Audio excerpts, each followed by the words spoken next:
Fanentanana ny azakazaka masina.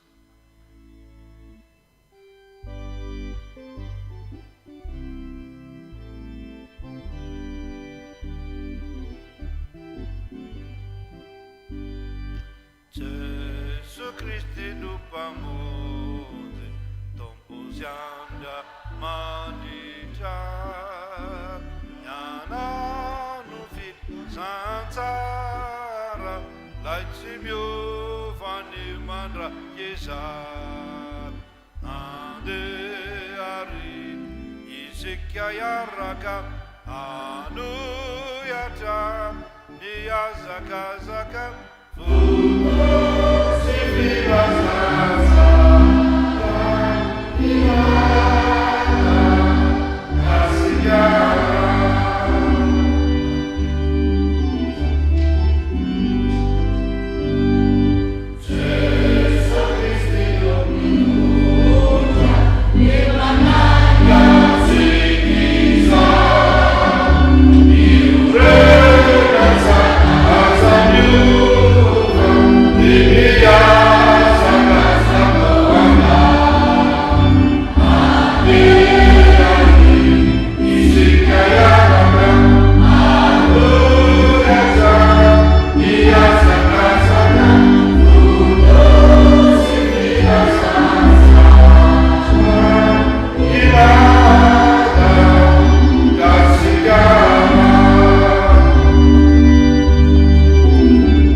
Izany alady izany.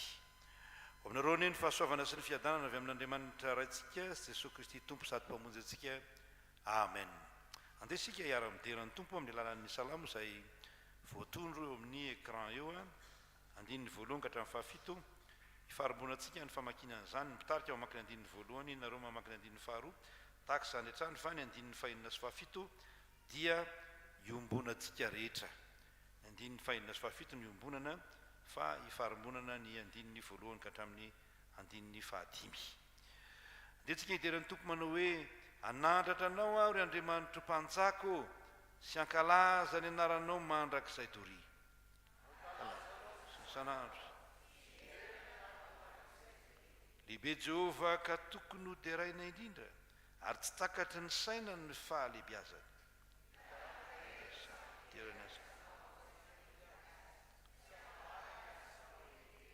Laza ny voninahitry ny fiandriananao sy ny asanao mahagaga no ho saintsainiko.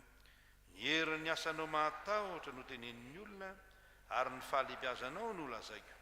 Anonona ny fahatserovana ny haben'ny fahatsaranao izy sy ioby ny fahamarinanao. Amen.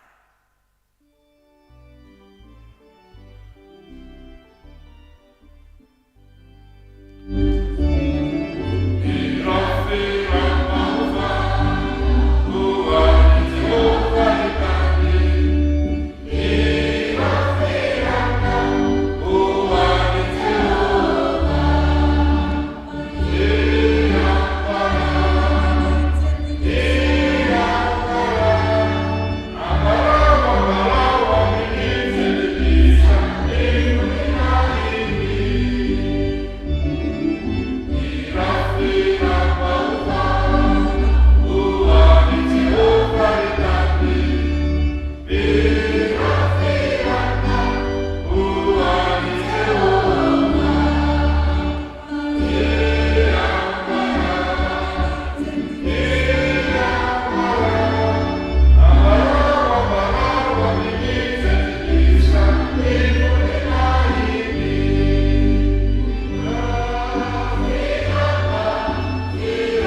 fototra io indreto izay manetry teny etonatrehanao fa ianao tokoa no mendrika andray ny aja sy ny voninahitra ary ny fiderana fa ianao no nahary ny tany sy ny lanitra ianao no nahary anay fa ianao koa no nahary anay olom-baovao voaforona tao amin'Andriamanitra tarihan'ny fanahy masina mba hanao asa tsara eto amin'izao tontolo izao ianao no namoa anay tamin'ny toromaso-pahafatesana ka mahatonga anay olona mifo tsara mandeha araky ny fahazavanao ndreto izay mpanomponao tonga eto anatrehanao hanome voninahitra anao anajanao ary aneo ny mahazanak'Andriamanitra anay ka sitrao tompo zao fampipovavahana zao akotarianao amin'ny fanahinao masina ny fanahinay ka tsy hanan-javatra hafa hatongavana eto izay afa-tsy ny hanome voninahitra anao hivavaka aminao handray valim-bavaka avy aminao raha teo dia da io ny sampana fifoazana izay entina mbavaka androany eo amin'ny fampipovavahana manerana sany ifitsikemina ary reto zanakay reto izay tanatin'ity sampana fifoazana salema vaovao ity teo ambany masonao mandrakariva ho arovanao amin'ny ratsy rehetra ahita fiteo masonao dia da io zao fampipovavahana zao mba ho fotoana anankiray isandratany voninahitra ao hatrany eto amin'ny fiangonana fampidinanao ny fiadananao hitoetra ao am-pony ny olona tsirairay amin'ny anaran'i Jesosy Kristy tomponay no anaovanay izany vavaka izany dia raina ny voninahitra ao Andriamanitra raha zanaka ary fanahy masina amen mahazo toerana tompoko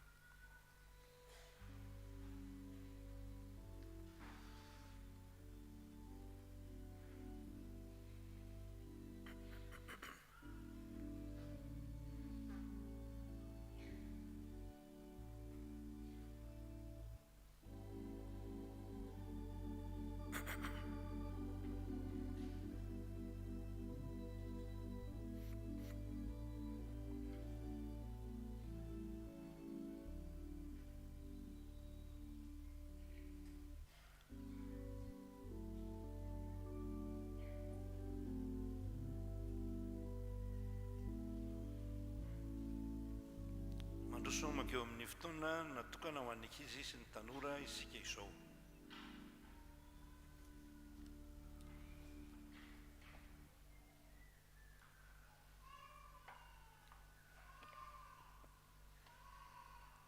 mitsangana antsika sampana sekoly sy ny ankizy sy ny tanora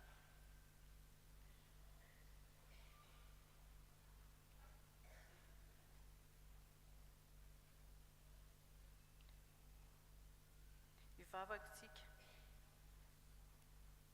ry Jesosy zokinay io mangataka aminao zay amin'ny fanahy masinao mba ahafahanay mandray tamponay izany teny ho azavaina eto izany sy andraisanay ankizy sy tanora ary ny sampana sekoly alady amin'izao fotoana izao izany teny raisinay amin'ny mahazazanay izany dia ho raikitra tamponay ane izany ho voninahitry ny anaranao dia amin'ny anaranao Jesosy ny anaovanay izany vavaka izany amen raisintsika ny soratra masina ao amin'ny Korintianina voalohany toko fahasivy Korintianina voalohany toko fahasivy andininy fahasivy amby folo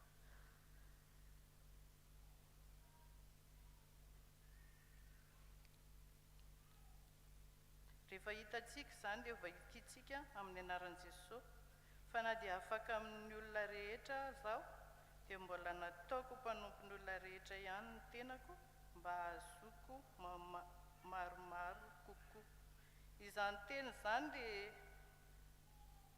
vokatra no ilayntsika amin'ny fiainana satria tsika mitory ny ten'Andriamanitra dia mila tsika mamokatra maromaro kokoa araka ny efa voalaza teo dia ho azavaintsika amin'ny tantara kely izany ten'Andriamanitra izany ahitantsika ny tena mazava ao anatin'ny soratra masina ty tantara kely ty somby tantara kely misy lehilahy manam-pahaizana anankiroa no niady hevitra ny iray mino an'Andriamanitra ny iray tsy mino rehefa niresaka sy ny fanazava izy ireo momba ny fahamarinana dia teo izy ireo dia niteny sy nifandresy lahatra.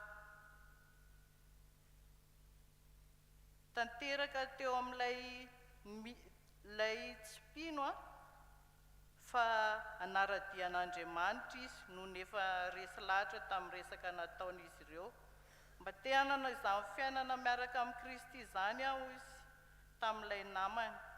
Dia hoy ilay namany, ny olona mino an'i Kristy miala amin'ny fomba ratsy dia lasa olon'Andriamanitra ary avaozy mitanteraka. Dia izany soratra masina izay efa ndrenesitsika teo izany manambara izany fa hoy ny tenin'Andriamanitra teo hoe amin'ny anaran'i Jesosy fa na dia afaka amin'ny olona rehetra zaho dia mbola nataoko mpanompon'ny olona rehetra ihany ny tenako mba hazoko maromaro kokoa. Amen. Noho izany rehefa resy lahatra ho lasa kristiana dia faly izy ireo lahy. Afaliana ho azy ireo lahy ny fiovanany izy satria vokatra ho an'ny tompo fiovam-pony ilay tsy kristianina izay resy lahatra nanaraka ilay namany kristianina. Dia ny lesona azontsika raisina amin'izany mila mamory vokatra toy izany koa isika, izany hoe toy ny an'ny azo ireo lahy teo mifampitoana ho amin'ny tsara. Dia isika koa mila mitaona ny namana sy ny ao an-tokantrano mba ho kristianina, mba ho vokatra ho an'ny tompo. Dia ho an'Andriamanitra irery ny voninahitra. Amen. Dia ndrosomaka eo amin'ny famakiana ny soratra masina sy ny fiainoana izany isika.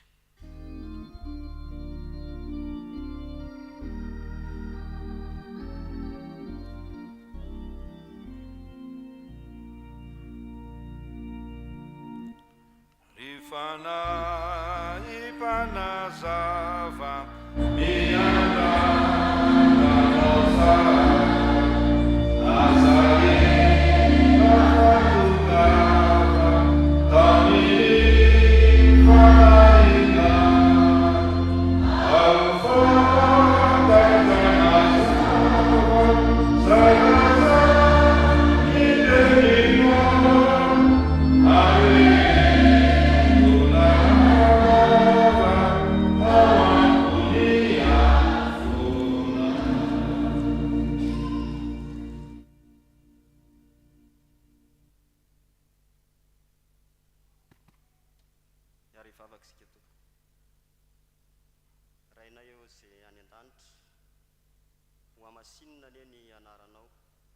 Misaotranao zay satria nomenao fotoana manokana mbola ahafahanay indray mandrehanao Andriamanitra amin'ny teny aminay. Koa dia manamasina anay amin'ny teninao Andriamanitra mba ho masina tahaka anao ihany koa izay zanakao. Ny fanahinao masina no angatahanay Tompo, ahatanteraka izany koa dia mitenena Tompo araka ny fombanao famehana anao izay zanakao. Amin'ny anaran'i Jesosy teny tonga nofo. Amen.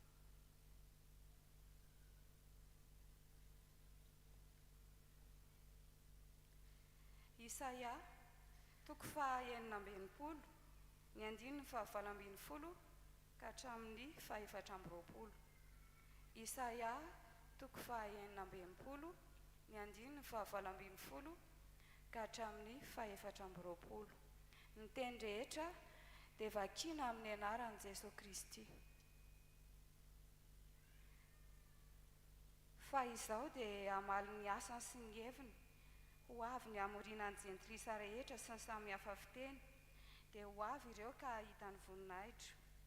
Ary asiako famantarana eo aminy, ary izay afaka mandositra dia irahako any amin'ny jentilisa, dia ho an'ny Tarsisy sy Paola ary Lydia izay manenjana tsipika, ary ho an'ny Tobala sy Javana, dia ho any amin'ireo nosy lavitra izay tsy mbola nandre ny lazako na nahita ny voninahitra, ary hitoro ny voninahitra any amin'ny jentilisa izy. Ary hitondra ny ralahanareo rehetra izy avy any amin'ny jentilisa rehetra ho fanatitra ho an'i Jehovah, mitaingo tsoavaly sy ao anaty kalesy filanjana, ary mitaingina ampondra sy rameva aingam-pandeha ho an'i Jerosalema tendrombohitra masina ho Jehovah. dia tahaka ny fitondrany zanak'Israely mifanatitra ho anina ao anatin'ny vilia madio any an-tranon'i Jehova. Ary avy amin'ireo aza no akako mpisorona sy levita ho Jehova. Fa tahaka ny lanitra vaovao sy ny tany vaovao izay ataoko no aharitra eo anatrehako Jehova. Dia toy izany ny aretany taranaka-reo sy ny anaranareo. Ary isaky ny voaloham-bolana sy isa-tsabata dia ho avy ny nofo rehetra ihany koa akeo anatrehako ho Jehova. Ary hivoaka izy ireny ka hijery ny fatin'ny olona izay efa niodina tampoka. Fa ny kankany tsy ho faty ary ny afony tsy ho vonoina, ary ataony nofo rehetra ho fahavetavetana izy.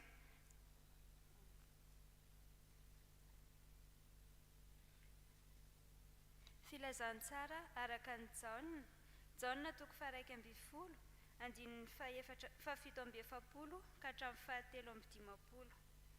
Ny anaran'i Jesosy. Ary ny lohan'ny mpisorona sy ny fariseo nanangona ny Sinedriona ka nanao hoe, ahoana no ataontsika? Fa iny lehilahy iny dia manao famantarana maro. Raha avelantsika hanao toy izany ihany izy, dia ino azy avokoa ny olona rehetra, ary ho avy ny Romanina ka handrava ny fonenantsika sy ny firenentsika. Ary ny anankiray taminy dia Kaiafa, mpisorona be tamin'izany taona izany, nanao taminy hoe, ianareo tsy mahalala na inona na misaina akory fa tsara ho anareo raha ny lehilahy iray no ho faty hamonjy ny firenena, mba tsy ho rava avokoa ity firenena ity. Ary tsy niteny izany ho azy izy, fa satria mpisorona be tamin'izany taona izany izy, dia naminany fa Jesosy ho faty hamonjy ny firenena. Ary tsy hamonjy io firenena io ihany, fa mba hanangona ny zanak'Andriamanitra izay efa niely ho antoko iray. Koa hatramin'izany andro izany dia niendry hahafaty azy ireo. Hofaranantsika ny vakiteny ao amin'ny Korintianina 1, toko 7, raisina amin'ny andininy 7:20 ary atsahatra amin'ny andininy 7:20. Korintianina 1, toko 7, andininy 7:20 hatramin'ny andininy 7:20. Fa na dia afaka amin'ny olona rehetra zao, dia mbola nataoko mpanompon'ny olona rehetra ihany ny tenako, mba hazoko maromaro kokoa. Tamin'ny jiosy dia tonga toy ny jiosy aho, mba hazoko ny jiosy. Tamin'izay ambany lalàna dia tonga toy izay ambany lalàna aho, na dia tsy ambany lalàna aza aho, mba hazoko izay ambany lalàna. Tamin'izay tsy manana lalàna dia toy izay tsy manana lalàna aho, kanefa tsy mba olona tsy manana lalàna amin'Andriamanitra aho, fa ambany lalàna Kristy, mba hazoko izay tsy manana lalàna. Tamin'ny malemy dia tonga malemy aho, mba hazoko ny malemy. Efa tonga zavatra rehetra aho amin'ny olona rehetra, mba hamonjeko ny sasany na iza. Ary izany rehetra izany dia ataoko noho ny filazantsara, mba ho tonga mpiombyna aminy aho. Amen. Ray masino manamasinanay amin'ny fahamarinana, teninao amin'ny fahamarinana. Amen. Ravana malala noho ny amin'ity androandroan'ity izay fotoana natokany ny fitsegimba ho an'ny sampana fifoazana toy nanambavaka azy ireo. Andriamatoa andria miaja mahaleo Josoa Ernest Mpitandrina no nasaintsika hitondra ny tenin'Andriamanitra amin'izao marain'izao. Izy moa dia proviseur ao amin'ny lycée Fitsekema Moramanga. Dia miaraba pastera dia misaotra noho ny fanekena hitondra ny tenin'Andriamanitra, fa ny tavandrala moa dia maharanitra ny tavandrala mitahin'Andriamanitra ry rahala malala. Izy no hitondra ny tenin'Andriamanitra dia miomana ao amin'izany sika eo mpitsanganana.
aminao mandrakarivany ny fahasoavana sy ny fiadanana avy amin'Andriamanitra ray sy Jesosy Kristy Tompo sady mpamonjy antsika. Amen. Fifaliana ho anay ny miarahaba ny mpitandrina Andrem Santa Rosea izay mitaizantsika amin'ny finoana ary mamory ny vokatry ny Tompo amin'ny fanjakana. Sady miarahaba nareo birao-piangonana sy ny vahoaka kristianina indrindra ny sampana fifoazana izay entina mibavaka amin'ity anio ity mba hahery amin'ny famorina ny vokatra ho an'ny Tompo. Mahafaly any mitondra ny hafatra amin'ity anio ity ka ny filazantsara araka ny Jaona no andeha akatsika ny hafatra. Filazantsara araka ny Jaona toko 2:12.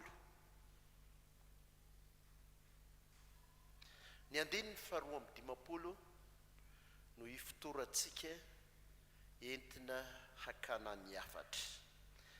Raha sitrakareo dia andeha hiara-hamaky isika izany andininy 2:20 izany manao hoe ary tsy hamonjy firenena io ihany fa mba hanangona ny zanak'Andriamanitra izay efa niely ho antoko iray. Amen. Anisan'ny mampiavaka ny filazantsara araka ny Jaona raha oharina amin'ireo filazantsara telo mitovy fijery dia ny anehoana fa misy ady matetika ataon'ny mpitondra fiangonana sy Jesosy izay mitondra ny fitiavan'Andriamanitra ho an'izao tontolo izao. Ary Jaona aza moa dia voatondro ny Tompo hoe tsy ho faty martyra hoe ny anankiray tsy hanandrana fahafatesana ka ny didim-pitiavana izay niresahany Jesosy mihitsy ny tsy nananany reto mpitondra fivavahana ka nahatonga azy ireo mikaroka mitady hevitra tsy tafandrimandry hanao izay aminona ity zanak'Andriamanitra ity izay tsy mba ekeny ny hazanak'Andriamanitra ny Jesosy. Rehefa nitory teny ity Jaona ity satria izy natao sesitany tao amin'ny lavabato tany Patmo. Dia efa feno 20 taona izy bataina ho eo amin'ny polipitra hitory ny tenin'Andriamanitra, teny tokana ihany ny voalaza araka ny tantaran'ny fiangonana voalohany ny teneniny mifankatiava. Amen. Dia hoy ny olona zany ve dia mba tory teny zany ary tsy vitanareo ka ampiana enina indray. Dia mieritreritra zany raha hitory teny eto firy minitra no olazaina eto ho voaray daholo ve? Fa miompona amin'izany vonga-pitiavan'Andriamanitra izany no resahana. Fa raha mipetraka amin'ny fanontaniana hoe mamory vokatra ho an'ny Tompo dia ny hoe fomba ahoana no entina mamory vokatra ho an'ny Tompo raha tsy ny Tompo moa no manolotra azy. Dia andao hoe ny fomba ny entin'Andriamanitra namorina ny vokatra araka izao soratra masina izao. Ny voalohany, ny fanahy ny fahafoizana no nataon'ny Tompo. Ny fanahy ny fahafoizana. Ny Tompo resahana dia ilay Jehovah Andriamanitra.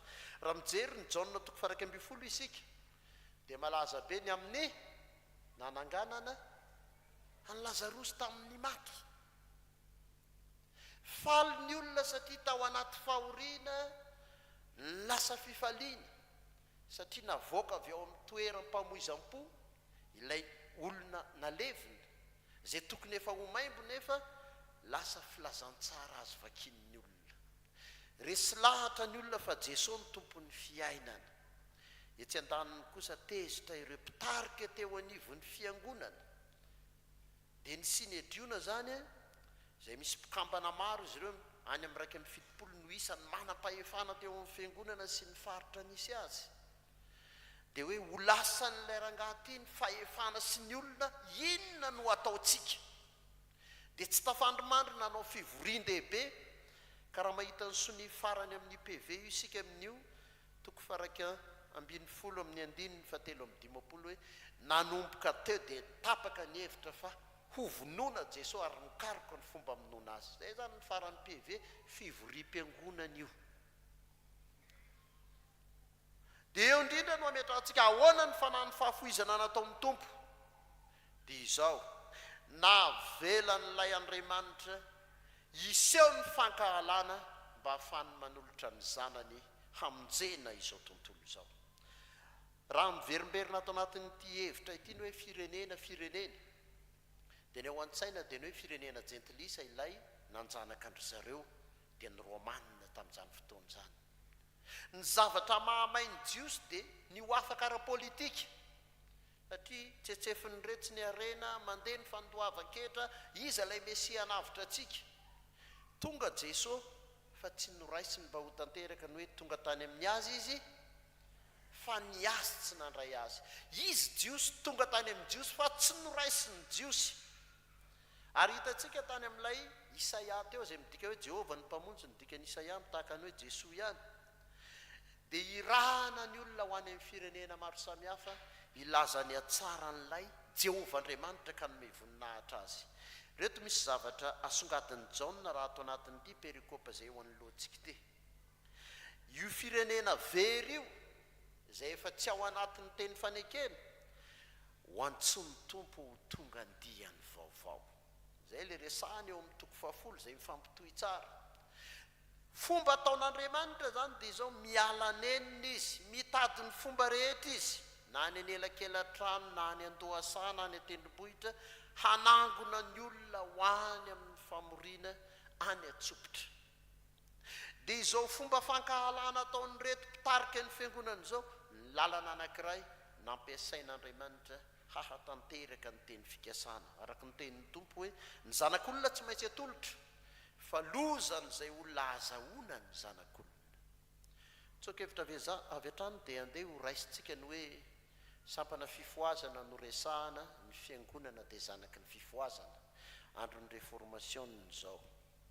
Mila miavao amin'ny fomba fitory sy ny fomba fiaina ny fiangonana. Raha ny an'ny Paoly Apôstôly no jerentsika tamin'ny Korintianina dia nahay Paoly Apôstôly nitsofoka tamin'ny sehatra rehetra misy ny olombelona.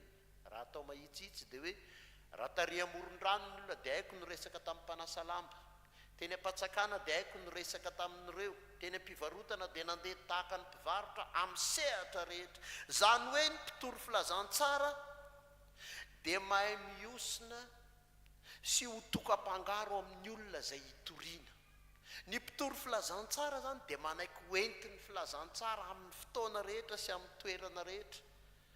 Ary izay ny tenen'ny mpandinika ny soratra masina rehefa mijery ny testamenta vaovao hoe raha vitsika hoy izy ny tian'Andriamanitra ho vonjena dia niova vitsika ny zanak'Andriamanitra, raha vorona dia niova vorona ny zanak'Andriamanitra, fa olombelona ny tian'Andriamanitra ho vonjena dia tonga olona Jesosy Kristy. Na dia ny lavon'ny olona ary izy, misy kosa ny olombelona nandray zany vaovao mahafaly zany. Isika sampana fifoazana izay miezaka manambara ny filazantsara an'Andriamanitra amin'ny alalan'ny fanafahana ny olona voageja ny asan'ny maizina ary mitaiza ireo mbola tanora mba tsy voatahaky nyreny fomba maro samihafa hambabony satanany olony reny. Mila manao fanazarany tena andro amanalina isika satria ny ratsy fanahy dia tahaka nyreto mpitarika fiangonana izay tsy mandry andro amanalina izy hanao ratsy hanandray somary variana ny tsara fanahy ny oabolana. Misy mpitarika isika any anatin'ireny vondrona maro samihafa sy ny sampana ireny maneke ireny fitarian'ny fanahy masina amin'ny alalan'ny mpitondra anareo. Ary soratra masina zany, zany hoe na mafana toy inona sy mangotrakotraka aza ny hafanana hitory filazantsara, misy lamina sy paikandamina ary paikady entina mitory filazantsara zay tariana eo anivon'ny fitandremana tarian'ny mpitandrina. Anjaranareo makadinidinika tahaka ny olona izay irany Jesosy mandehana tsiroroa midira amin'ny efitrano toy izao, aza mifindrafindra trano, aza mitondra an'izao. Fa ndraindray amin'izao andro iainantsika izao mafana dia tonga dia lasa, fa makadinidinika aloha dia mitondra tatitra rehefa avy eo. Ary izay no atao hoe mission. Ny mission zany dia izao mazava ny iraka mpanaovina, ny tany aleha, ny fomba natanterahana azy ary vonina hitondra tatitra. Ka Jesosy Kristy no ilay iraka velona hitory filazantsara sady filazantsara ho fahazavan'izao tontolo izao, natolotra ho viravorain'ny olona tsy tandalana hoy ny soratra masina. Fa zany mihitsy ny sandratany Jesosy teo amin'ny azo fijaliana. Ka ny azo fijaliana izay heverina ho fahafambaraka dia polipitra nanambarany Jesosy Kristy ny atsara ny fitiavan'Andriamanitra izao tontolo izao. Ary teo izy mbola niteny hoe mangetaeta, mbola te hamory ny vokatra. Zasy ianao ny solotenany izay nametrahany hafatra ny hoe mahatsara anareo ny fialako. fa nomeny antsika indray mifahefana mandehana any amin'izao tontolo izao, mandehana any amin'ny zavaboary, mandehana amin'ny olona rehetra, ary maneke ihany koa hanana fanetretena iombona amin'ny olona rehetra zay mila voriana, satria efa be hoy ny tompo ny vokatra, zany hoe efa io zany fa milolonjetra ny vokatra, miandro ny olona hamory fotsiny. Ary zany fomba famorina ny vokatra zany omban'ny herin'Andriamanitra, ko mahereza mahatanjafa fanahy mahery sy fitiavana no anyrahany tompon'ny fiangonana handeha amin'izao vaninandro farany zao, na dia tsy mbola farandro aza fa andro farany kosa ahatonga ny fiangonana ho taitra, fa tsy tokony atoritsony, satria ny soratra masina milaza, raha avy amin'ny voninahitra ny zanak'Andriamanitra moa hita finoana ety ambonin'ny tany va izy, ananany jentilisa sy ny hafa firenena trosa isika. Eto anivon'ny firenena mandre zavatra be dehibe anao eny amin'ny fahita lavitra eny, any amin'ny hainy vakijery, misy hira aza teny ratsy irain'ny olona marobe, ahoana hoy ny fiangonana milaza ny filazantsara, ahoana hoy ny fiangonana amintsika zao hoe firenena kristianina mila mijoro, ary rehefa mijoro dia mahafoy izay ananana na dia ny aina azy. Zay le fanano fahafoizana tao amin'Andriamanitra, tsy nanampiry ny zanany fatokana, fa nafoiny kosa ny hanana ny zanaka maro. Ny faharoa, ny fomba ataon'Andriamanitra mba hamonjena n'izao tontolo izao dia izao, ny ranony zanany mihitsy no alatsaka hividianana antsika mba ho sandany ny otan'izao tontolo izao. Zay le tapany faharoa hoe anangona ny zanak'Andriamanitra ho antoko iray. Zany hoe ny zanak'Andriamanitra misy endrika roa ny ilazandro zareo Grika azy, ny anankiray zanaka nateraka, ny anankiray zanaka natsangana. Ireo zanaka ireo anefa ny anankiray mandova ny toetra n'Andriamanitra sy ny fombany, ary ny anankiray mandova ny toetra sy ny taktika n'Andriamanitra amin'ny fomba fampitana ny filazantsara.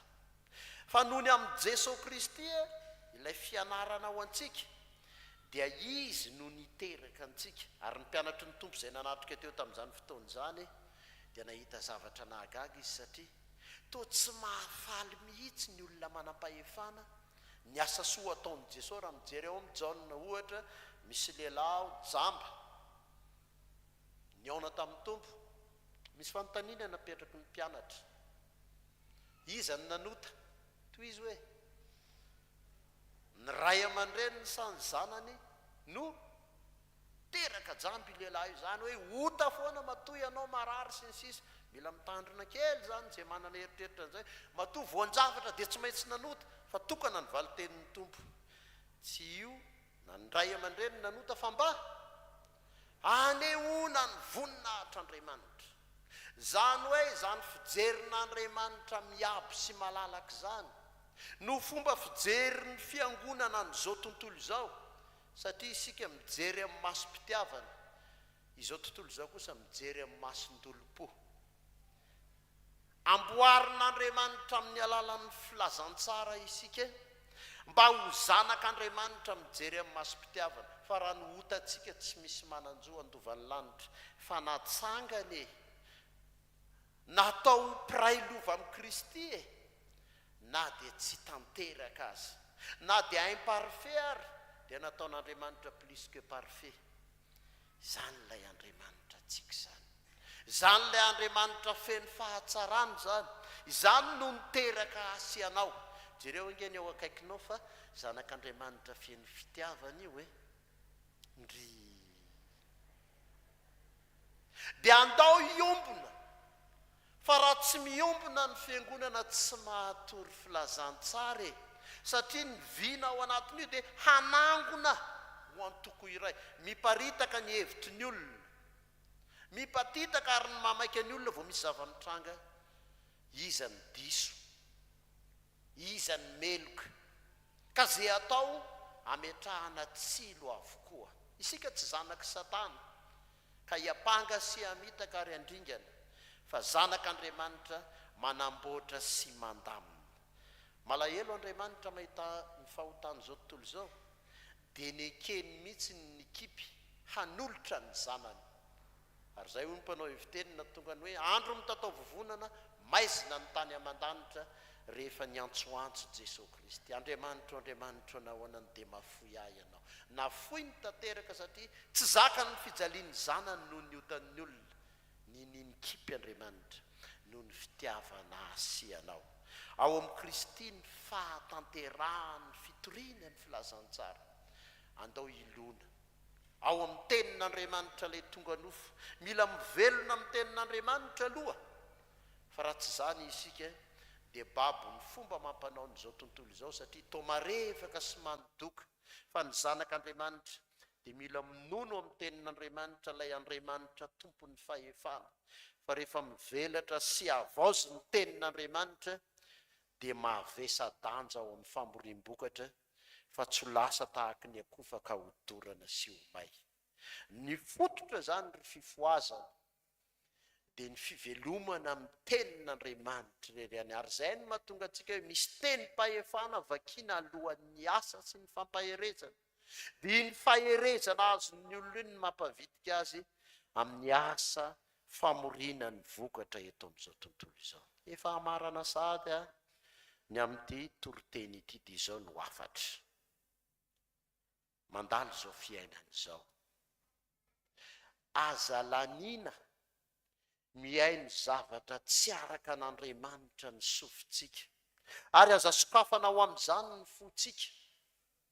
Fa malalaka ny fotoana ahafana miaino ny tenin'Andriamanitra. Na dia teren'ny Satana aza tsy anam-potoana ianao higoka ny tenin'Andriamanitra. Mila miasa isika mitory ny filazantsara. Efa hita zao asa be dia be ataon'ny fiangonana izao. Fa tsy maintsy mifanohana koa ny mpanompon'Andriamanitra. Mifanohana amin'ny asa fitoriana ny filazantsara. Ny any lavitra mila avory fa ny eto akaiky koa mila angonina. Amin'ny fotoana izay ananan'ny fiangonana mpitandrina dia misy tenin'Andriamanitra. Ananan'ny fiangonana andraikitra amin'ny mpitandrina dia ny Matitoko 5:20 io. Nona dia nomenareo nangetaeta aho, narary aho. Ireo rehetrarehetra ireo zany no devoaran'ny fiangonana amin'ny mpitondra fiangonana. Ary mbola tohizany epistily hoe hevery ny hafaran'ny fiainana.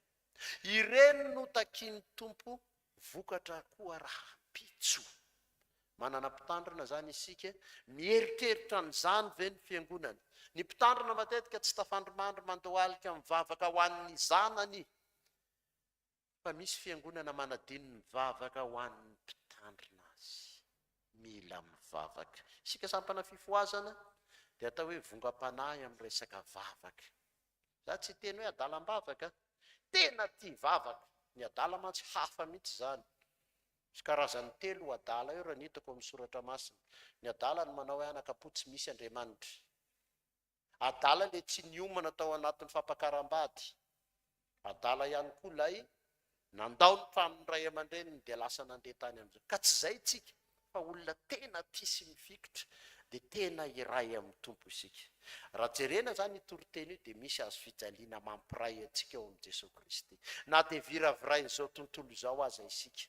Fa rehefa tsara orina ao amin'ny Jesosy Kristy ny finoantsika dia Jesosy irery ihany ary Jesosy hatrany mafy ianao ary tsy azo nizaniza ahozongozonina. Ka ny tafio-drivotra manongana anao, toa tafio-drivotra azahoanao aina sy mampamirapiratra ny vovoka izay nipetaka tamintsika indray aza. Ary ao amin'ny Jesosy Kristy le nanolotra ny ainy teo amin'ny hazo fijaliana, mafoiza koa fiainana.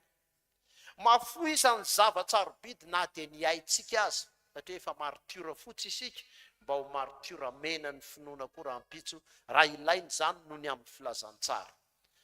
Raha tonga ary ny fotoana anatrehantsika ny tompo. Atomboy ao an-tokantrano aloha le izy fa ho adin'ny tompo zasy ianao. Fa ny mba tiana ho rehefa namoro ny vokatra isika dia le tenin'i Jesosy hoe tsara zany ry mpanompo tsara sady mahatoky. Inona ny dikan'izay amin'ny teny vahiny tompo? Félicitation. Averina hoe tsara zany ry mpanompo tsara sady mahatoky. Inona ny dikan'izay? Natoky tamin'ny kely ianao tendreko mpanapaka amin'ny be, promotion ny dikan'izay. Inona hoe natoky tamin'ny kely ianao tendreko mpanapaka amin'ny be, promotion. Midira fifalian'ny tomponao arozasy. Inona izay? Reo ny tiany tompo, eninao rehefa tonga ny fitsarana. Manana pitarika isika, manana sampana fifoazana sy ny sampana rehetra, mino izahay fa vaovao mafaly no entinao mody a, ka manekenao toka-pangaro amin'i Jesosy Kristy ilay vongam-pitiavan'Andriamanitra. Mila mahafoy Andriamanitra vao navonjy antsika, ary sika koa mila mahafoy vao avonjy ny hafa. Ho azy ny voninahitra ho aminao ny fiadanan'ny Tompo. Amen.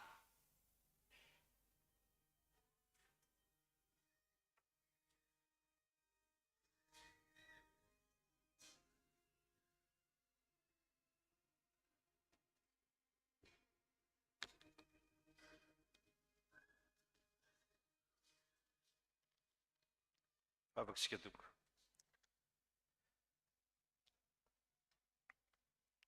Nafoinao ny zanakao ho famonjenanay. Ampianariko izay hahafoy ny fahotanay, hahafoy izay rehetra tianay, entinay mitoro ny filazantsaranao. Tompo, misaotranao izay aloha ny amin'ny teninao, fa mamelombelona indray ny finoana izay anananay izany. Aizanay manolo tena, toro ny vaovao mahafaly ho an'ny olona rehetra. Ary androany dia averinao taminay fa mila olona maro ianao, manangona ny olona ho atoko ny iray ianao, fa tsy ny ampizarazarana akory. Reto izay efa miangona eto amin'ity toerana masina ity, fa mbola manana ondry hafa izay tsy atao anatin'ny valy ianao. Ampio izay ampaherezo, hitory amin'ny reniko, lazana vaovao mahafaly tsy amin'ny teny na amin'ny fizarana boky, fa amin'ny fiainana ihany koa. Dia taio izao teninao izay farena izao, mba haniry eo anatinay ka hamaka tsara, fa hamaka sy iorina amin'ny finoana izay, dia mamelany ny eloko ny fiangonanao sy ny olonao rehetra izay nanamaivana ny fitoriana ny filazantsara, ny fanangonana olona ho an'ny fanjakanao. Tompo, misaotranao izay fa manantena ny famelan-keloka satria mpamela eloka ianao. Petraka eo am-pelantananao indray ny fiainanay any, ary izay rehetra fahotana, izay rehetra tsy fahatanteranay dia entinay eo anatrehanao izany. Tompo Andriamanitra eo.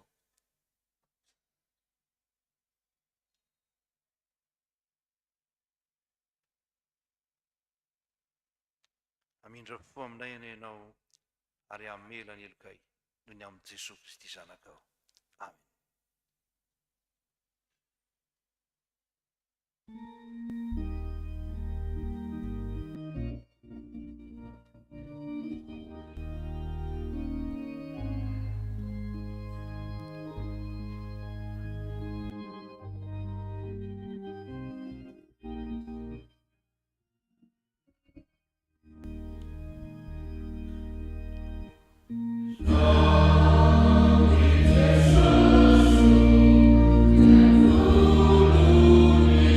Oh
mikeryka omen'andriamanitra. hoy ny tompo, izay mandre ny teny ka mino izay naniraka any no manana fiainana mandrakizay ka tsy hoeloina. Fa toy izao nitiavan'andriamanitra zao tontolo izao, nomeny ny zanan'ilay tokana mba tsy ho very izay rehetra mino azy, fa hanana fiainana mandrakizay. Ary amin'izany dia tsy misy fanamelohana ao amin'ny Kristy Jesosy tompontsika, koa voavela ny herokareo noho ny anarany masina midy arany tompo. Amen. Sambatra ny olona izay voavela ny sy voasarona voatana.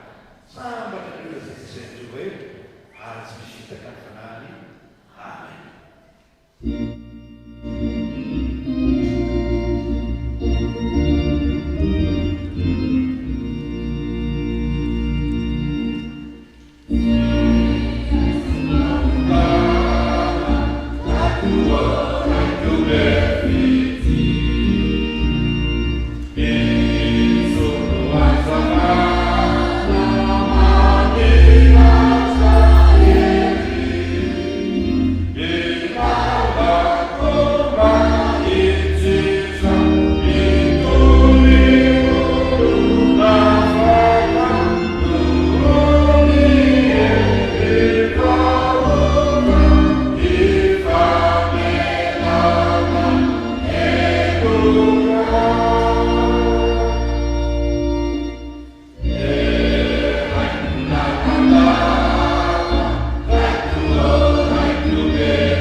Nataony Andrea hoe fanahitany Mesia, sy araka ny teny nataony Natana ela hoe ao eo ianao ny zanak'Andriamanitra, ianao no mpanjaka Israely, sy araka ny teny nataony Samaritana hoe tena nainona ndraika fantatray fa izy tokoa no mpamonjy.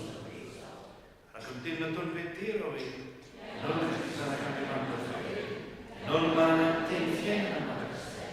Ary araka ny teny nataony Tomasy hoe tompo sy Andriamanitro. Amen. Mahazo toerana afaka mihira ny atokopira.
satria moa ny liturjia larana fahatelo no ampiasaintsika amin'izao marain'izao dia eto zany ny fotoana izay anaovana ny vavaka fangatahana tombo lehibe ananantsika izany ny ataon'ny soratra masina hoe olona mivavaka tsara dia olona izay tena mivavaka amin'ny finoana mivavaka ao am-po ary hita eo amin'ny fiainany izany fiainam-bavaka izany androany tsy ho lava fangataka tsika fa tena hijery hoe inona ny zavatra irin'ny fotsika ho atsika ho an'ny fiangonana ho an'ny firenentsika dia ho tononontsika eo anatren'Andriamanitra zany ary minotsika fa omen'ny tompo zany ary ny fitsipidalao moa mivavaka dia hoe tonony efa nahazo sady efa tony nahazo sady dia omen'ny tompo antsika tokoa zany raha mino sika araka ny teniny hoe raha mino dia seho amintsika ny voninahitr'Andriamanitra vavaka sika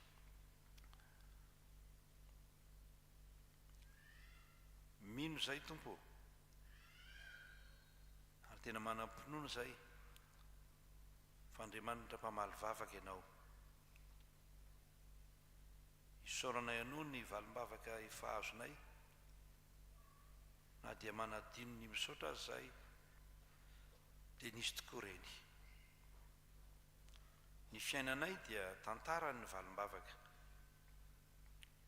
ny fiainam-piangonana dia tantarany valim-bavaka ary ny fiainan'ny firenena koa aza na dia matetika aza tsy mahandro zay dia tantaran'ireny valim-bavaka nomenao anay ireny dia ndreto izay mitondra ny fisaorana sy ny fakasitahana anao Andriamanitra rain'i Jesosy Kristy izay efa nahafoy eo anay tsy zavatra kely fa ny zanakao araka ny toriteny izay voarenay teo misaotra tompo zava-dehibe aminay rany ary dia nanaraka izany koa ny zavatra rehetra ny sakafo hohanina ny trano ialofana fitafiana hitafiana izay rehetra ilainay eto amin'ity fiainana ity dia efa nomenao anay koa zany misaotra tompo dia mametraka eo am-pelantananao indray izay ny hoavy izay tsy manana iaza zay satria manana anao tsy manana tebiteby zay satria ao ianao ary dia mametraka feno ny fiainanay eo am-pelantananao zay ka dia hivavaka izay ho an'izay irin'ny fonay ho an'ny ankohonanay sy ho an'ny tenanay ho an'izay irin'ny fonay ho an'ny fiangonanao ary izay irin'ny fonay ho an'ny firenenay ataonay ao anatin'ny vavaka manginy zany fa Andriamanitra mihaino anay mangingina ianao raha manonona tonom-bavaka tsy miloaka izay fa ao am-po dia ianonao zany satria tsy mijery izay avoaka ny molotra ianao fa ny fisainton'ny fonay no tena ianonao Andriamanitra ko dia indro izay manolotra izany tonom-bavaka izany ray eo anatrehanao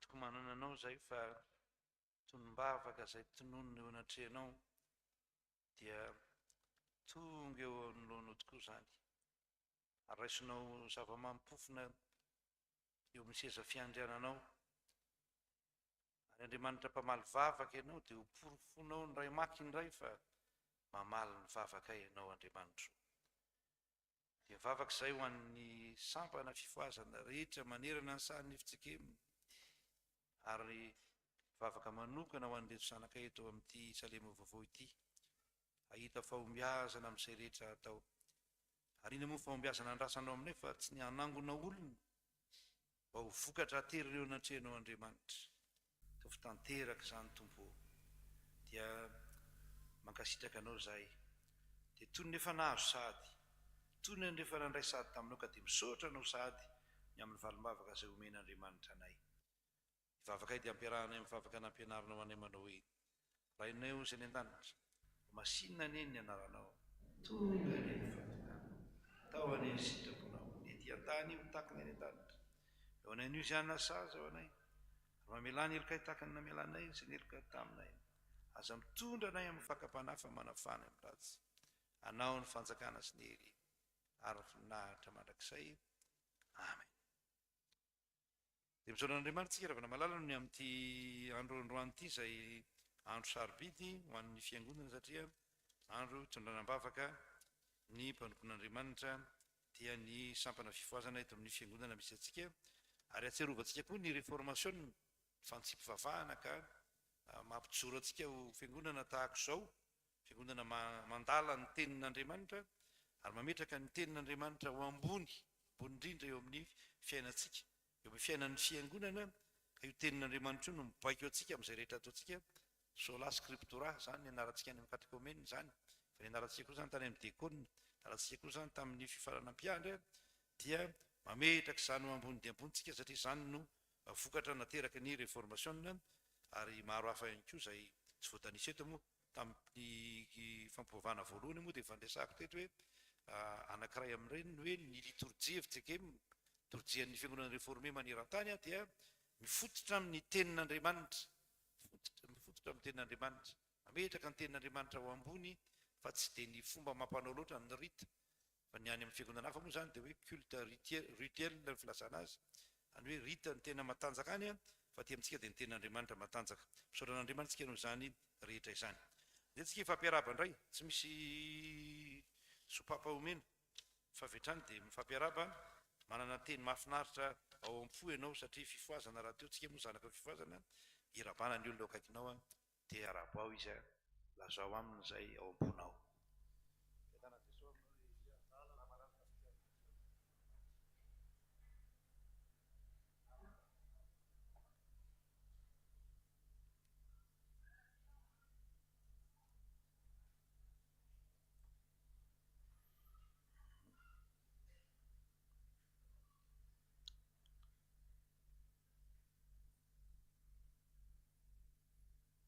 Eny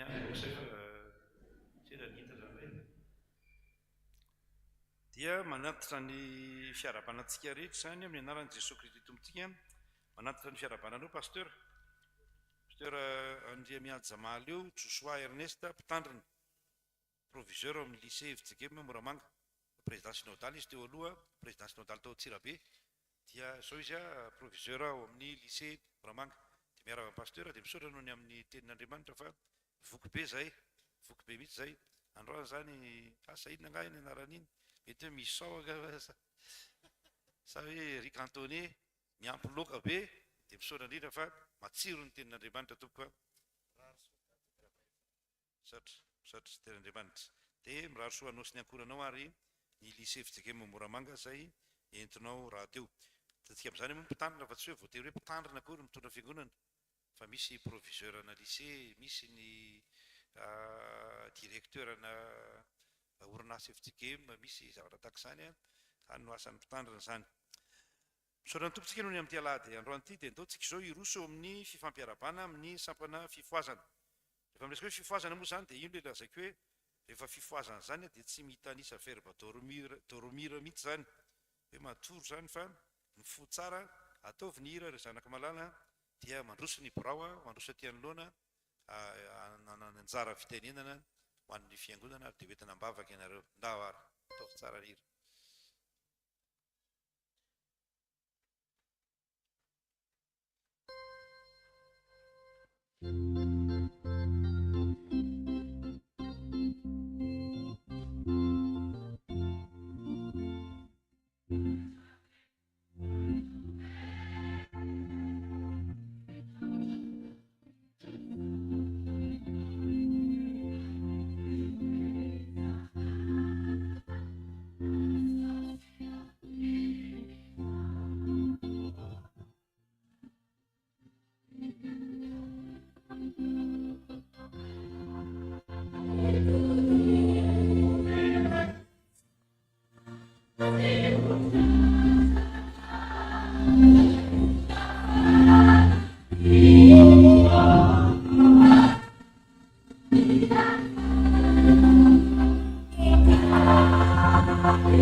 fiadanany tompo amintsika tsara iavana misaotra an'Andriamanitra itsika ny amin'ny teny io tia ny amin'izay azahoana mitondra mbavaka ny sampana fifoazana manerana ny sahany efitsika ary indrindra koa ny eto amin'ny fitandremana efitsika ema salema vaovao 17 hektara zavatra telo no mba hifanentanana sy hifampizarana riavana ny voalohany dia amin'ity taona ity ny fifoazana eto amin'ny salema vaovao 17 hektara dia mankalaza ny 530 taona isorana an'Andriamanitra zany dia io moa zany fankalazana tsy misy hoe ivony tsy misy hoe fanombohana fa dia eny antsefaneny dia vavaka natao ary zay fitonanam-bavaka sy isorana an'Andriamanitra zay fa marianay kosa zany amin'ny fanaovana n'ilay trano famantanana eny amin'ny tobo tambomena Getsemania eny mahitsy zany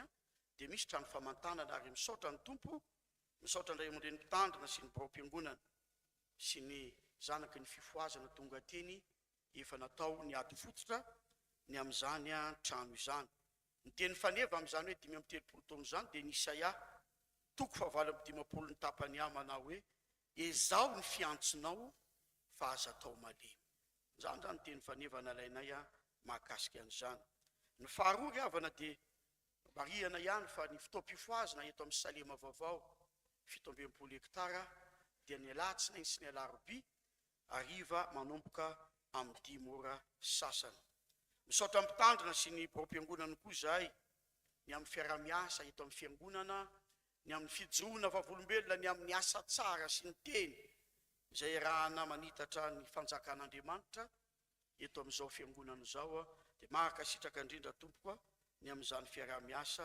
fiombonana ary zany fifankatiavana izany androany dia atao hoe voka-dehibe ny sampana fifoazana ny tena marina riavana dia maninona moa no manao ny voka-dehibe ny fifoazana manao ny voka-dehibe ny fifoazana ny amin'ny fitahianany ray sy ny tsirairay tsy ilay hoe manasitrana marary na mamoaka devoly ihany fa atonga azy ireo koa ay manome ny fiangonana anaova ny asan'ny fiangonana satria tezay ny fiangonana ny sampana fifoazana manao voka-dehibe ny fifoazana satria tsy voafatotry ny vola mankarena hita maso tsony izy fa manomana noaviny mandrakizay ary anankina ny fiangonana asa sarotra saro-pady ny fifoazana koa raha mba mandray izany antso zany ianao na tsy anio azy mitsangana manoana araka ny teny Isaia mpaminany hoe inky aho iraho aho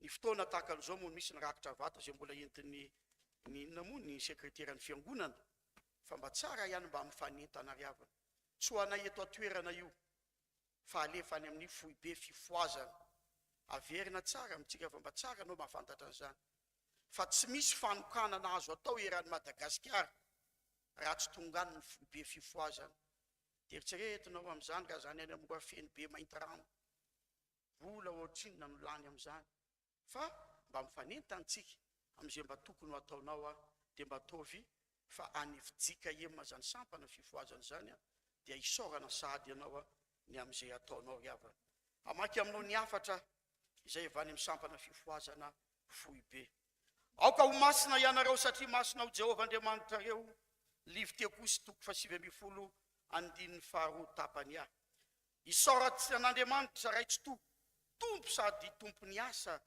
satria no tahiny ny fiainantsika mandraka kehitriny zao aladiny sampana fifoazana zao dia vavolombelona ny fitiavana sy ny fahasoavany lehibe eo amin'ny tantarany fiainam-pifoazana efijikema indrindra zay ankalazana ny 570 taona tokony ho tsarotsika fa ny fifoazana dia fanomezan'Andriamanitra ho an'ny fiangonana tsy fomba fanao na lova tsofina fotsiny zany fa aina vaovao sy hery vaovao avy amin'ny fanahy masina mampivelatra ny asa fanompoana sy mamelombelona ny fifandraisantsika manokana amin'ny Jesosy Kristy ny tanjo ny asa-pifoazana dia ny fitohina ny filazantsara ny famonjena sy ny fiainam-baovao ka manasitrana ny aretina ara-panahy ara-tsaina sy ara-batana ary mampiariary ny fitiavana sy ny herin'Andriamanitra tsy manapetra izay manafaka ny olona anambarana ihany koa fa tsy mbola miova akory Jesosy ilay ihany mpamonjy tokana omoaly sy anio ary mandrakizay. Etiam-pamarana ry havana, izao ladiny sampana fifoazana zao anie, dia ho lalana trany hitariatsika hanaiky kokoa an'Andriamanitra, hanehoantsika ny fibebahana marina, ny fanoloratena feno ary ny fanompona an'Andriamanitra tsy misy fepetra. Ho lasa fiainantsika manontolo ny fifoazana, ary amin'izany rehetra zany dia ary ampaka-peo isika manao hoe ho an'Andriamanitra rery ny voninahitra, mirary ny fitahiany tompo amintsika rehetra, ny filoha randray nantenaina laza andray ny mpitandrina, ny tonia ranomenjanahary solofo rado marsialina mpitandrina. Ny farany tena farany ry havana, misy le fitenena hoe ny vodiena tsy hamiainga aloha, ka itiam-pamarana n'izay raha aman-dreny, araka ny tenenina teo hoe dia mijoro amin'izany asa tsara sy ny teny, dia misy nefa mba fanao amin'ny adity fanorenana izay ataonay anatin'iny valopy iny dia atolotra amin'ny fitiavana. Ao koa ho anao izay nitarika ndray aman-dreny hitatoerana, dia mba misy asany filazantsara atolotra ho anao tompoko. Ary ho an'ndray aman-dreny izay nitondra ny afatr'Andriamanitra koa, dia atolotra koa tompoko izany asany filazantsara zany. Kely dia kely tokoa fa dia fo manolotra no mameno, ary nde mba ifampiombona ifankatia tokoa anetsika araka teny Jaona hoe mifankatiava tsara. Amen.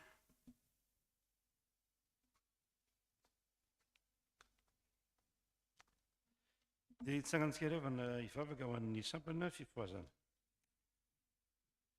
Raha eo misotranao zahay noho ny amin'ity andro lehibe ity, andro ifampivavahana, andro ampatsihivanao anay ny asa izay tsy maintsy ataonay dia ny fitoriana filazantsara, andro ihany koa anehoanao fa ny famantarana fa mpianatra ao zahay dia ny fifankatiavana. Misaotra tompo noho ny amin'ny fisian'ny sampana fifoazana teo amin'ity fitandremana ity, izay mamelo tsoratra n'izany famantarana zany eo amin'ny fiainan'ny fiangonana, ary mamelo tsoratra ny filazantsara, ka manatanteraka ny teninao manao hoe sitrano ny marary, diovy ny boka, ary ny malahelo dia hitoriana ny filazantsara. Be dia be ny olona izay tratra ny fahasahiranana eto amin'ity fiangonana misy anay ity, ary na tsy ato koa aza fa nivelan'ny fiangonana, dia indro ny tananao mitsotra amin'ny alalan'ny sampana fifoazana mba hamontsy hanavitra an'ireny. Misaotra anao tompo noho ny amin'ny fiaraha-miasa amin'ny fiangonana izay nanehoanao izany voninahitra ao izany, ka olona marobe no efa nosotranonao, olona marobe no navotanao tao amin'ny famoizam-po, ka tonga zanaka mijoro tsara eo anatrehanao. Olona marobe no efa navotanao tamin'ny fahaverezana ka tafakatra eo ambony vatolampony tongony. Misaotra tompo, dia mivavaka izay ho an'ny sampana fifoazana, ny birao sy ny mpikambana rehetra eo ambanin'ny fitarianao, eo ambanin'ny fiarovanao. Fantatray loatra fa raha misy izay kendreny ny devoly mafy, dia ireo mpanomponao ireo, izahay mpanomponao, ary dia mamitsaka eo ambaravarana izy izay mihitsy no kendreny. Kanefa matoky izay fa ianao efa nivavaka mba tsy ho levona ny finoanay. Tehirizo ny finoana ananay, ary tehirizo ny finoana ananan'ny fiangonana sy ny sampana fifoazana. Ho anao Andriamanitray ny voninahitra, ary ho aminao, ho anao rery ihany izany, hatramin'ny taloha indrindra ka hatro mandrakizay, fampitoerinao aminay ny fitiavanao, ny fiadananao, ary tehirizonao ao amin'ny fifankatiavana izahay. Misaotra Jesosy. Amen. Petra ry havana malala, dia izany ry havana no tonom-bavaka izay ntonontsika ho an'ny sampana fifoazana raha teo, dia miarabanareo zay tratra ty alady ny fifoazana ity. Ty alady tsy hoe tsika rirako manao azy fa manerana ny sahany efitsika ny fisian'ny sampana fifoazana dia milaza fa misy famoazan'Andriamanitra ny olona ao amin'ny fiangonana, ary dia misy olona mifoto koa rehefa avy natory tratran'ny torimaso mpahafatesana, tratran'ny torimaso mpahavarianana samihafa, ka teto amin'ity fiainana ity variana tamin'izany reheky ny fiainana zany, dia indro ny foazan'Andriamanitra, dia isika reto zany no nifoazana.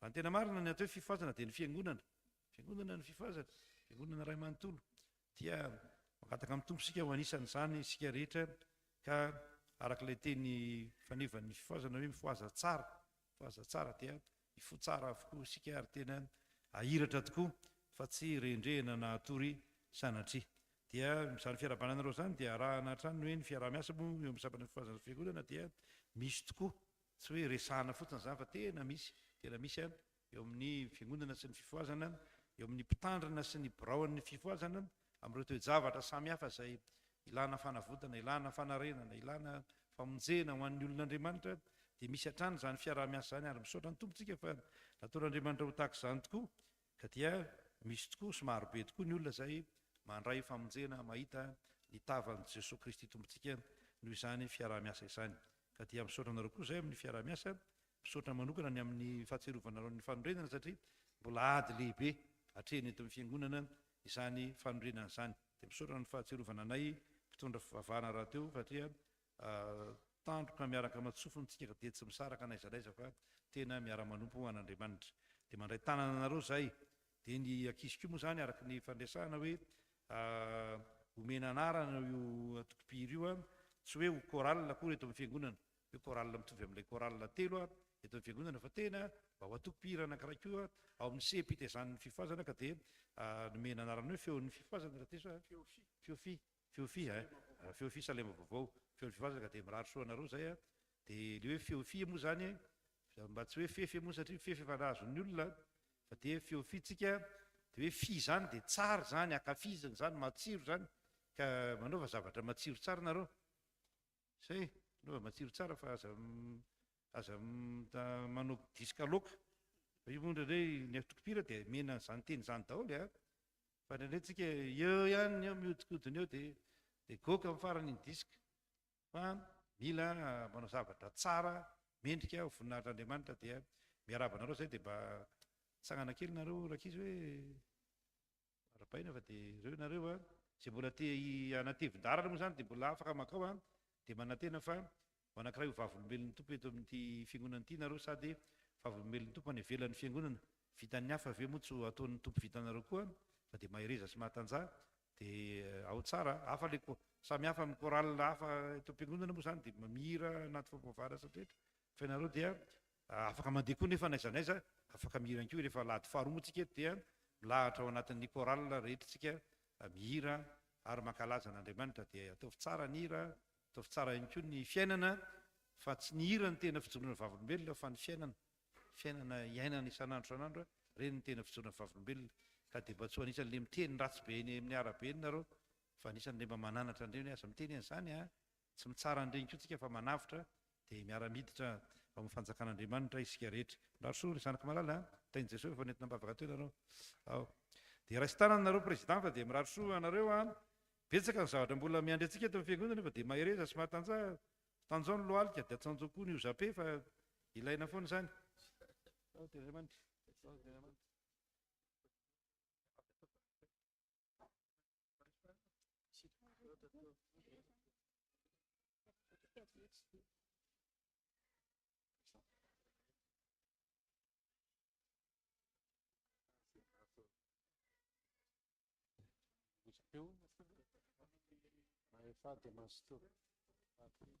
isa-taona dia ao anatin'ity fotoana fifoazana ity nanaovany ny voka-dehibeny tsy hoe nisy valopony zaraina tamintsika kory fa ny fifoazana ny tena mahalala an'io dia manatanteraka izany izy ny sampana fifoazana eto amintsika mba ho volombelon'ny finoana izay ananany ary hoentsika ihany koa manao ny asa samihafa izay iarahana amin'ny fiangonana sy ny fifoazana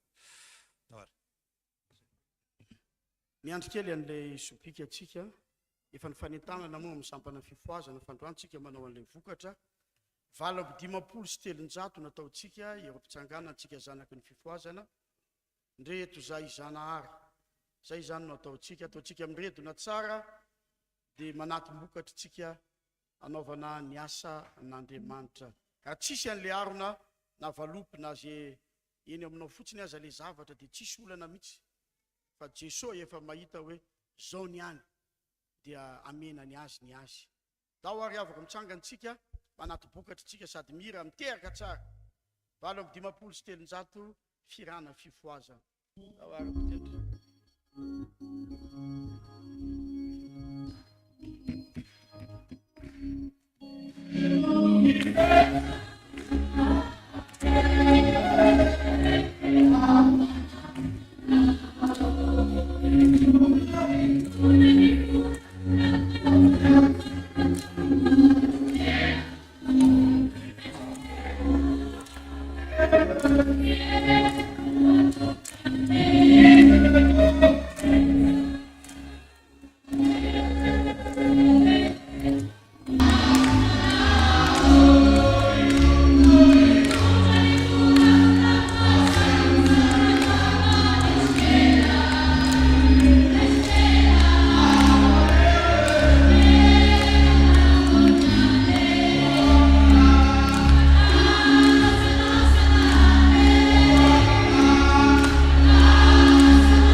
Anatin'izay raharaham-piangonana zay tsika dia misy koa ny fampisehoana ny atao mariazy amin'ity faran'ny herinandro ity.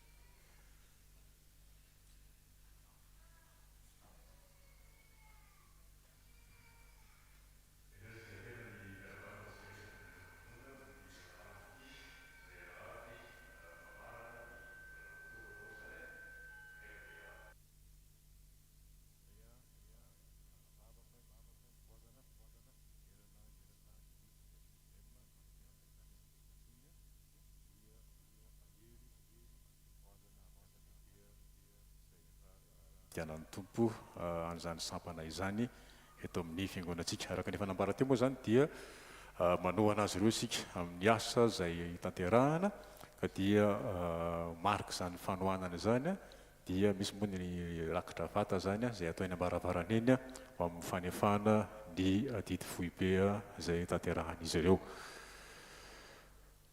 Avy amin'ny sampana vokovoko manga foibe, manasa ny sampana vokovoko manga rehetra mba ho tonga anatrika ny fiofanana zay tanterahany itonian'ny sampana vokovoko manga foibe ny mpitandrina Rakotaromanana Ndriamanantena izay anao ny fiofanana momba ny hoe ny fomba fitorinan'ny filazantsara amin'ny olona mandray zava-mahadomelona. Ho tanterahany zany fiofanana zany ny talata ho avy zao amin'ny 12 ora ka hatramin'ny 2 ora tolakandro ao amin'ny FJKM Mandrosoa Ambohijatovo. Dia ho anareo sampana vokovoko manga zany dia mamonjy an'izany fiofanana zay tanterahana amin'ny talata ho avy zao izay.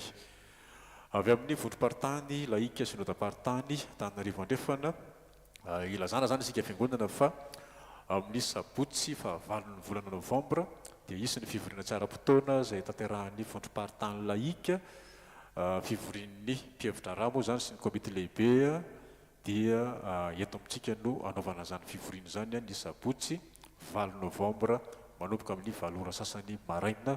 Dia mampatsiahy antsika dia koa na moa zany fa rehefa misy fivoriana tahaka andreny eto dia mba mifandamitsika ny amin'izay maketo manao mifandaminana ho amin'izany fandraisana ny fivoriana izay.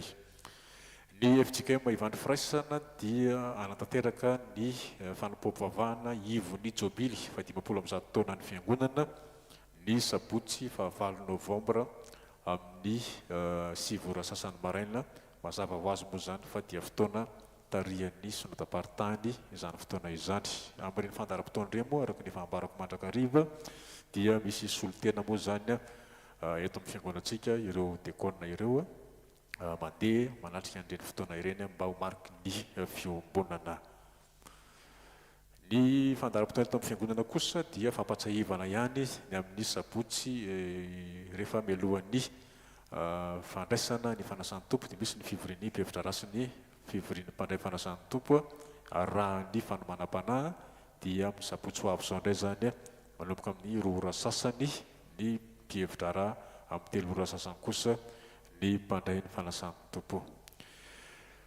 Ny sampaty dia efa miverina mianatrira zany ianareo manomboka amin'ny sabotsy ho avy zao amin'ny 2 ora sasany dia antsoina avokoa zany sampaty rehetra ao tonga ao amin'izany fianaran-kira izany. Fampahalalana ho antsika fiangonana indray ny amin'ny atoko-piramety milala zany raha hariva dia andeha hanao asa fitoriana filazantsara iry amin'ny fitandremana antsalovana fanantenana araka ny fanasana izay nomen'izy ireo.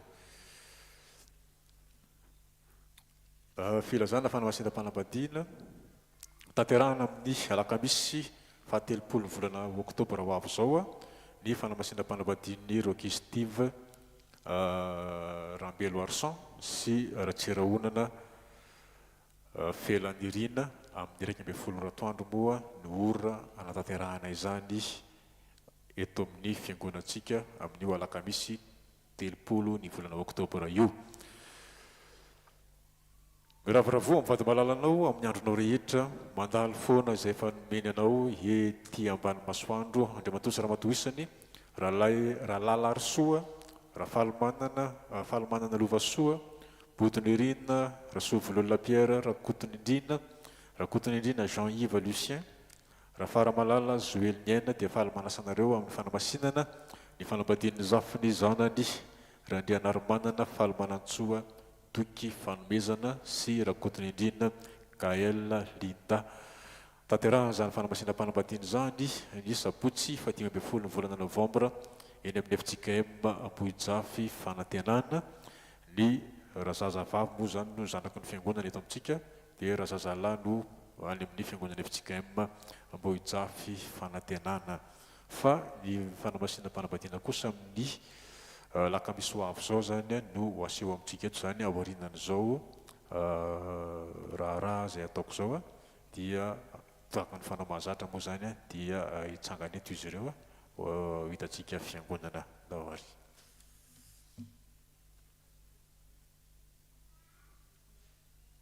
Tamaria dia fion zava-maneno no ekaranareo vady fampivady moa izy reto fa masinina fanambadiana manazava kely amin'ny fiangonana eny satria tsy retsika toezavatra tsy de tena mahazatra atsika ireny ny mariazy ato amin'ny FJG dia misy karazany anankiroa zany ao ny anankiray zay antsoina hoe mariazy vao iorina ny fanambadiana vao iorina takan'le fanaontsika rehefa sabotsy sy ny rehetra reny dia ny faharoa dia fanamasinana fanambadiana efa niorina zany hoe efa nisy olona ary efa betsaka natao an'izany teto misy olona efa tao anatin'ny fanambadiana nandritra ny taona maro efa mananjanaka na mananjafy kely aza dia amasinina satria mbola mahatsiaro hoe mbola tsy voamasina teo anatrehan'ny fiangonana teo anatrehan'Andriamanitra zany dia izy mivady reto zany anankiray amin'ireny ary tsy zavatra mahamenatra zany na hoe mahazadaikatra fa tena zavatra lehibe zany ary tsonantsika koa zay mbola hoe tsy vitan'izany natsiarony hoe tsy vita mariazy tamin'ny fahatanorana dia avia atao mariazy zay ke avia atao mariazy fa ataon'ny fiangonana zany ny mariazy dia azo atao amin'ny fotoana rehetra to amin'ny FJG ataontsika amin'ny fotoana rehetra reny ary nalahady aza ao anaty fampivavahana ny olona mangata hoe aloha zay mba ao anatin'ny fampivavahana atao mariazy antsony ny telo atao am-piangonana dia atao mariazy ao anaty fampivavahana ny olona tsy misy maharatsy an'izany mihitsy ary fanaon'ny fiangonana raha teo zany dia indreo izy mivady zay ho atao mariazy amin'ny alakamisy ho avy zao andehantsika hivavaka ho azy ireo vavakasika misaotranao zahay no ny amin'reto mpanomponao reto zay mahatsiaro tokoa hoe ilaina ny fanamasinana avy aminao Andriamanitra ka dia nangataka hamasinina eto amin'ny fiangonana ny fanambadiana izy ireo taio amin'i Jesosy Kristy izy mivady sy ireo zanany ahita fitio amasonao ka ho tanteraka somatsara zany ary ho mari-potitra sy iorina tsara ny fanambadiana homan'ny fifankatiavana dia omeo azy zay rehetra ilaina hoentina manana an'izany mariazy zany tompo fa ataonay amin'ny anaranao zany amin'ny anaran'i Jesosy Kristy tomponay amen zany fa dia hanomboka indray zany nareo zao rehefa vita mariazy dawary mahereza fitasa matsara afaka manomboka fitiavana voalohany ndray rehefa vita mariazy ka ay daotsika revana malala an'olo tena ho an'ny tompo amin'ny alalan'ny rakitra toy ny fanaontsika dawary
dia raha-mitsangasika hanavoana fanolorantena anonona ny tononkira sy tonombavaka fanaovana izany fanolorantena izany.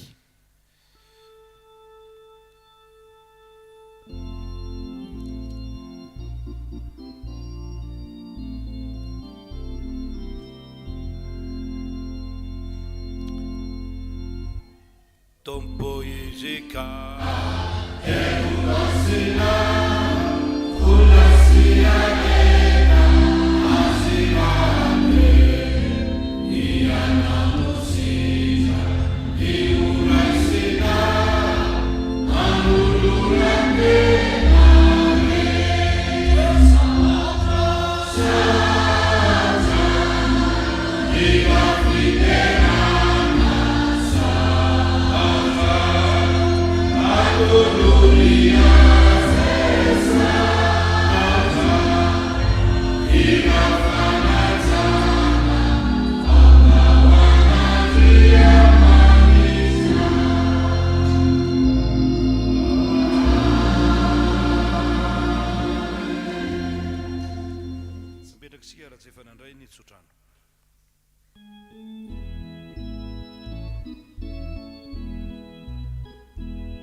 tanteraka aminareo ny nitsodrano avy amin'ny tompontsika hita ianao ne Jehova ka hiaro anao mampamirapiratra ny tavany aminao ne Jehova ka mamindra fo aminao manandratra ny tavany aminao ne Jehova ka manome anao fiadanana mandehana amin'ny fiadanan'ny tomponao.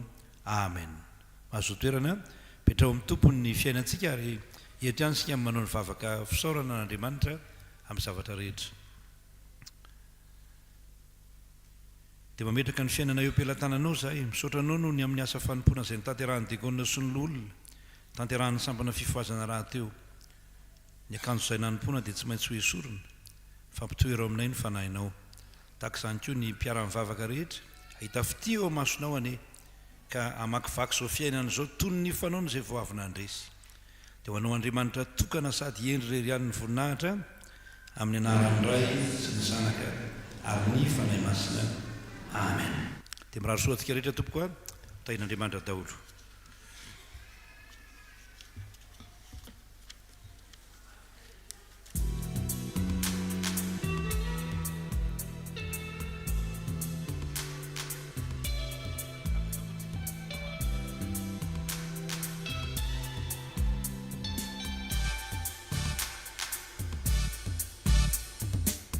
Luciana mia pinga, nisikina tarubana, entina darama minja,